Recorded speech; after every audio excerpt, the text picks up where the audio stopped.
안녕하세요, 투데이입니다. 지난 시간에 갑진년 일간별 신년운세에 대해 말씀드렸는데요. 오늘은 이 일주별 신년운세를 해볼까 합니다. 일간별 신년운세보다는 정확도가 조금은 올라가겠지만 사주 8글자 중 단지 2글자만 가지고 풀이하는 거니까 재미로 봐주시면 감사하겠습니다. 오늘은 갑일간들의 일주, 그러니까 갑자, 갑인, 갑진, 갑오, 갑신, 갑술 일주별 신년운세에 대해 알아보겠습니다. 이 영상을 보시기 전에 일간별 신년운세 영상을 보고 오시면 도움이 되실 것 같습니다. 일단 갑일간들은 갑진년에 경쟁자를 만난다고 했죠. 나와 같은 갑목이 천간에 들어오기 때문인데요. 내가 가진 환경이 경쟁자보다 좋은지가 관건이겠죠? 사실 일주만 보고 경쟁에서 이기는지 지는지를 알기는 어렵습니다만 갑일주들이 갑진년에 어떠한 상황에 놓이게 되는지는 따져볼 수 있습니다. 일주별로 한번 살펴보겠습니다. 먼저 갑자일주 보죠.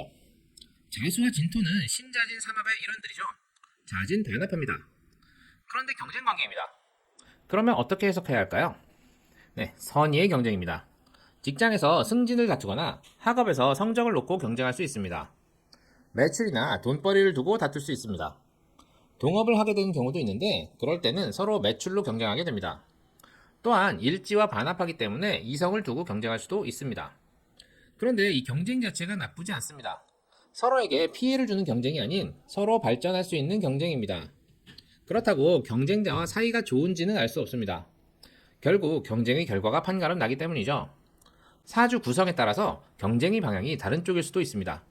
나쁜 쪽으로 경쟁하는 거죠. 노는 쪽이라든가 돈 쓰는 쪽, 심하면 범죄를 두고 경쟁할 수도 있습니다. 자수와 진토가 허자로 신금을 부르는데 이 승부는 심판이 있을 가능성이 높습니다. 갑자일주는 12운성상 욕지에 앉아있죠. 어린애 같은 면이 있어서 승부에서 지더라도 다시 붙자고 하겠지 떠나지는 않을 것 같습니다. 갑인일주 보겠습니다. 갑진년에 경쟁자가 출연하는데 서로 추구하는 바가 다릅니다. 갑인일주는 승부 자체에 몰입하는 반면에 경쟁자는 승부도 중요하지만 실속을 더 따질 가능성이 높습니다. 갑목이 인목 록지에 앉아 갑인일주 자체가 자존심이 강하고 지는 것을 견디지 못하기 때문입니다. 경쟁자는 이것이 눈에 보이기 때문에 오히려 유연하게 실속을 더 차릴 가능성이 많습니다. 승리는 네가 가져. 나는 돈을 챙길게. 뭐 이런 식이죠. 인목과 진토가 허자로 묘목을 부르니 이 승부를 지켜보는 사람도 많아 보입니다. 만약에 갑인일주가 승부마저 진다면 다른 곳으로 떠날 가능성이 높습니다. 갑진일주 보겠습니다. 흔히 엎드려 신음한다는 복음운이라고 하죠.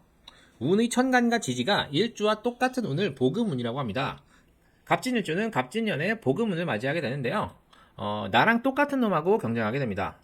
나랑 똑같은 놈이랑 싸우게 되니 싸움에서 승부가 나지 않습니다. 그런데 갑진일주는 12운성상 쇠지에 앉아있죠. 왕지를 지나 쇠하기 시작하죠. 처음에는 서로 죽일 것 같이 으르렁대지만 한두 번 부딪혀보면 계산이 끝납니다. 승부가 나지 않겠구나 대번에 눈치를 채게 됩니다. 쇠지에 앉은 갑목은 노련하거든요. 그리고 쇠지이기 때문에 지구력이 부족해요. 지속적으로 싸울 수가 없어요. 그래서 적당히 간보고 서로 타협합니다. 협상을 통해 합의를 해서 서로 적당히 먹고 사는 거죠. 그리고 갑진은 백호대살이죠. 진진자형이 되긴 하지만 백호대살을 흉하게 일으킬 정도는 아닙니다. 그래도 사주 구조에 따라 진토를 건드릴 수 있으니 조심하시는 게 좋습니다. 백호대살에 대한 내용은 제 강의 영상을 참고하시기 바랍니다. 갑오일주 보겠습니다. 갑오일주는 12운성상 사지에 앉아 있습니다. 죽은 나무예요. 죽은 나무가 오화를 만났으니 활활 타오르겠죠? 그래서 경쟁을 하게 되면 화끈하게 붙습니다. 그런데 진토는 수의 묘지예요. 진토 자체가 수분을 머금고 있습니다. 진토 위에 앉아있는 갑목은 잘 타지는 않겠죠? 그리고 경쟁자가 쇠지 위에 앉아있으니 노련하죠. 갑오일주는 경쟁자가 나타나면 두세 번 화끈하게 붙습니다. 그리고 승패도 명확합니다. 그런데 갑오일주는 자존심이 세긴 하지만 승패를 인정합니다. 졌을 경우 인정하고 다시 타오를 때를 도모합니다. 다 태워버려서 떠나야 하는 상황이 아니라면 남아서 재기하려고 합니다. 갑신일주 보겠습니다. 갑목이 신금 위에 앉아 있습니다. 앉은 자리가 불편합니다. 갑목이 뿌리를 밟기도 어렵죠. 12운성상 절지입니다. 세상과 단절되어 있는 아직 수태도 되지 않은 상황이죠. 갑신일주는 철이 빨리 듭니다. 세상의 어려움을 일찍 알게 되죠. 그래서 갑진년에 경쟁자가 들어설 경우 살살 부딪혀보면서 이길 수 있을지 빠르게 계산을 합니다. 그래서 이길 수 있다고 판단되면 냉혹하게 경쟁자를 쳐냅니다. 만약 질 것 같다면 빠르게 짐을 싸서 다른 곳으로 이동합니다. 신금과 진토가 자수를 부르는데 이는 경쟁자와의 싸움에서 승률을 계산하거나 이기기 위한 작전을 짜는데 유용하게 사용됩니다. 갑술일주 보겠습니다. 갑목은 술토 위에 뿌리를 내리기는 하는데 진토는 봄의 토, 말랑말랑하고 습기가 충만한 토인 반면에 술토는 겨울이 오기 바로 전의 토, 메마르고 딱딱하고 건조합니다. 갑목이 술토에 뿌리를 내리려고 고생을 많이 했겠죠? 그래서 높이 솟구치지 못합니다. 대신 뿌리를 단단히 박았을 겁니다. 갑술일주가 경쟁자를 만납니다. 기껏 뿌리를 내렸는데 자리를 비켜주려 하지 않겠죠? 그리고 진술충하죠? 네, 건곤일척의 제대로 된 승부를 봅니다. 갑술일주는 12운성상 양지라서 엄마 뱃속에서 팔다리가 만들어지는 상황. 힘은 미약하지만 지구력은 강합니다.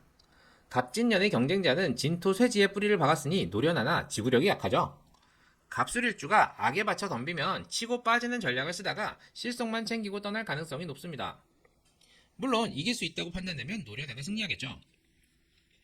갑술일주가 패배할 경우 모든 것을 다 걸고 싸우기 때문에 그 피해를 복구하기 어렵습니다. 갑술일주 분들은 머릿속으로 잘 생각하고 경쟁에 임하시면 좋겠습니다. 오늘은 갑일간들이 일주변 신년운세에 대해 말씀드렸습니다. 경쟁자가 나타나는 갑일간 분들은 갑진년을 잘 대처하시길 바랍니다. 경쟁에서 승리하여 많은 것을 누리시길 바라지만 패배할 경우도 생각해서 움직이는 한 해가 되셨으면 합니다. 다만 이 사주에서 두 글자만 가지고 신년 운세를 풀어드렸기 때문에 정확도는 떨어질 수 있으니 재미로 봐주시면 감사하겠습니다. 도움이 되셨나요? 도움이 되셨다면 구독과 좋아요, 알림 설정 꼭 부탁드립니다. 그럼 이만 마치도록 하겠습니다. 감사합니다.